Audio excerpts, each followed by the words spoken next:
பாருங்கள். இது இம்மா பசந்த் எப்படி இருக்குது பாருங்கள். இம்மா பசந்தோட ஷேப்பு பாருங்கள். இது வந்து காய் கருப்பாக தான் இருக்குது. ஆனால் இதை நான் அரிஞ்சிருக்கேன். தோலை மேலோட தோல் எடுத்திருக்கேன். இதை பாருங்கள் என்ன மாதிரி கலர் இருக்குது பாருங்கள்.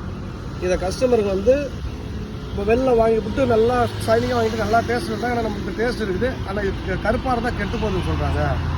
நாங்கள் வந்து மருந்து அடிச்சுன்னு சொல்லியிருக்கோம். மருந்து அடிச்சது மருந்து கிடையாது, வேப்ப எண்ணெய் தான் நாங்கள் வந்து மருந்து அடிச்சு. தேன் பூச்சின்னு ஒரு பூச்சி இருக்குது. அந்த பூச்சி வந்து இந்த பூவை சாப்பிட்டு தான் இந்த மாதிரி கருப்பாக்குறது. மருந்து அடித்தோம் பூச்சி சாகாமல் போனதுனால தாங்க இந்த காய் கருப்பாயிடுச்சு. இந்த பூ திருப்பி விட்டதுனால அந்த பூவை சாப்பிட போய் அந்த சாறு மேலே இறங்க தான் காய் கருப்பா. மருந்து என்னென்ன மருந்து அடிக்கிறீங்க? மருந்து என்னென்ன மருந்து? வெறும் வேப்ப எண்ணெய்.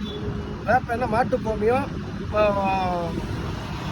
நம்ம மீன் இதெல்லாம் போட்டு ஊரில் வச்சு அதுதான் வேப்ப எண்ணெய்னா வந்து தயிர் இதெல்லாம் தான் ஊற்றி அடிக்கிறோம். வேறு எதுவும் கிடையாது. அது பண்ணுறது பூச்சை கண்ட்ரோல் பண்ணுறதுக்கு தான்.